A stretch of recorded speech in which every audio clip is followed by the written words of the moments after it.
gentleman from Pennsylvania, Dr. Joyce, for his 5 minutes of questioning. Thank you, Mr. Chairman. According to CMS data from 2024 on total healthcare expenditures, spending reached a new high of over $5 trillion.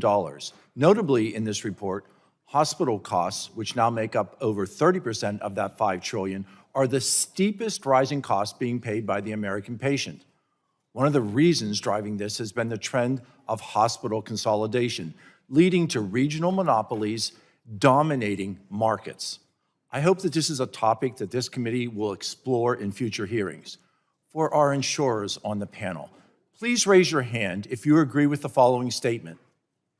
Highly consolidated provider markets make it harder to contract at competitive rates for the services on behalf of your customers.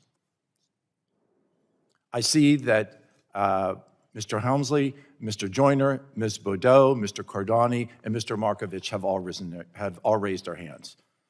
Thank you. Since the passage of the ACA, we have seen costs across all markets continue to increase. One of the key issues driving this is the medical loss ratio, or the MLR, that requires plans to spend either 80 or 85% of your premium dollars on healthcare expenses. The MLR created multiple perverse incentives for insurance companies to dramatically consolidate both vertically and horizontally. The companies that you lead today are not just involved in insurance. You own PBMs, you own specialty pharmacies, you own retail pharmacies, you own GPOs, you own physician groups and practices. In some cases, you own hospitals, and you own drug manufacturing companies, and at least one of you owns a bank. This has led to alleged cases of self-dealing as your companies work to circumvent the MLM requirements. I would like to add for the record a Stat News article from November of last year entitled, United Health Pays Optum Physicians 17% more than outside providers. Under MLL rules, it is now in the insurer's interest to purchase as many health services that count towards that 80 or 85% medical spend requirement to ensure that Americans' premium dollars merely are just changing hands within your company's corporate structure. Since provider profits are not capped under the MLR in the same way that plan profits are, there is absolutely no incentive to keep prices low. In fact, it's in your interest to keep driving them even higher, resulting in bigger payments that can make your own corporate-owned providers and bigger profits that you can retain, legally skirting the MLR requirements. As a doctor, of which there are many of us on this committee, we took the Hippocratic Oath, an oath that says, above all, do no harm, but it is painfully evident that the promise that we took is not reflected in the blatant gaming of the MLR because you are clearly putting corporate profits ahead of patients.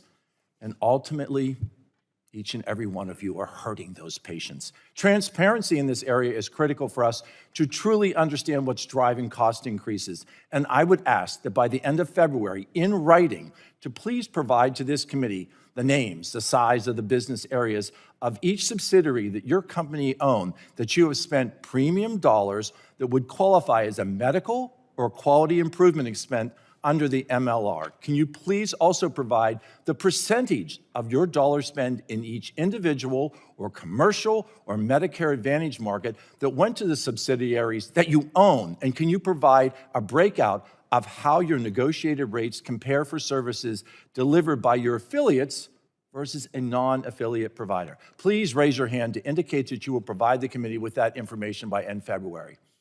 Seeing that all of the insurers, Mr. Helmsley, Mr. Joyner, Ms. Bodeau, Mr. Cordani, and Mr. Markovich have all raised their hands. In addition, the growing physician employment that each of you operate, that is one problem. But you also own some of the largest pharmacies in our country. And this has led to a crisis among smaller and rural pharmacies, especially in my district in South Central and Southwestern Pennsylvania, closing and leaving entire communities unserved.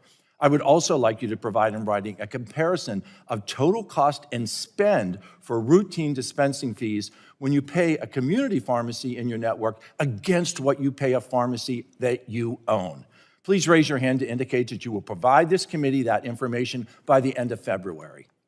Congressman, we don't I own see all health pharmacies. insurers have raised their hands. I will follow up with questions for the record detailing these requests, and I ask that you stand by that commitment that you just made to answer these questions for my patients and for my constituents. Thank you, Mr. Chairman, and I yield back. Gentleman yields back. Gentleman